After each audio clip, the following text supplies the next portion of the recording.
For today's video, we will be looking at the concept of changing views in homosexuality within Catholicism. Through my chosen text titled, "These Catholic Parishes Openly Celebrate LGBT, Why Aren't Bishops Stopping It?" I'll be taking the approach of examining positive changes in the Catholic religion. We will explore the significance of religious views on homosexuality and the potential for modern changes to aged ideas. From this text, there are three significant key points that arise. The first point is explaining the way in which controversial gay-friendly parishes are rapidly growing across the United States of America. With 240 parishes in 165 cities accepting homosexuals into their religious communities, including participation in communion and leadership roles within the church. Same-sex partners are encouraged to celebrate their sexuality and be proud of who they are, as they include being gay as part of their human identity. The second point emphasizes the way in which homosexuality is traditionally viewed in Catholic religion. In quoting the text, homosexual acts are viewed as being intrinsic evil. The traditional belief is that the union of women and men are the natural purpose of sexuality. The Catholic Church considers homosexual sexual intercourse to be acts of grave depravity and intrinsically disordered, meaning they are acts of evil or of natural confusion. The expected action of religious leaders when one is openly homosexual is to guide them towards a life of celibacy and to help the individual to address psychological issues that may have led them to having this sexual orientation. The third point supports these two concepts and shows the societal shift in views towards homosexuality.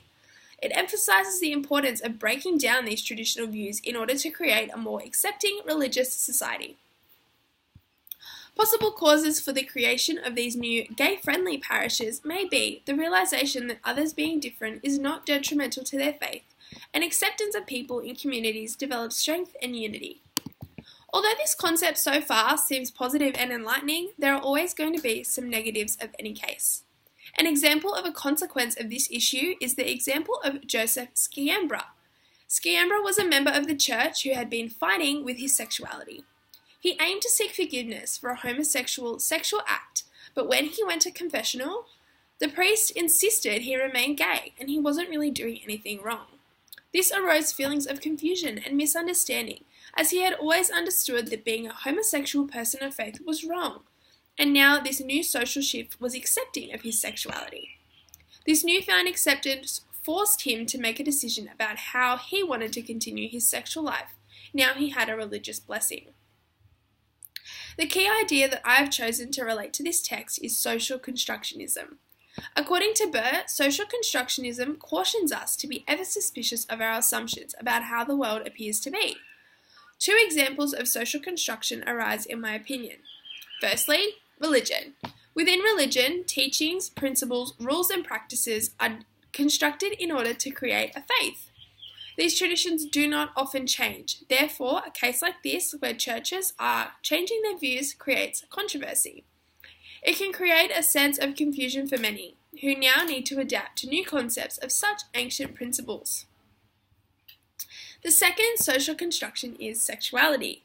Sexuality is its own social construct, but it ties into religion, as each religion have their own specific views on sexuality. In this case, a shift is seen and new opinions and ideas are being developed to be accepting within this social construction. Homosexual people are enlightened and given a sense of acceptance. In conclusion, I hope that this video and choice of text has created an understanding of the possibilities of changes for social construction, traditional ideas, and religious practices. Thank you.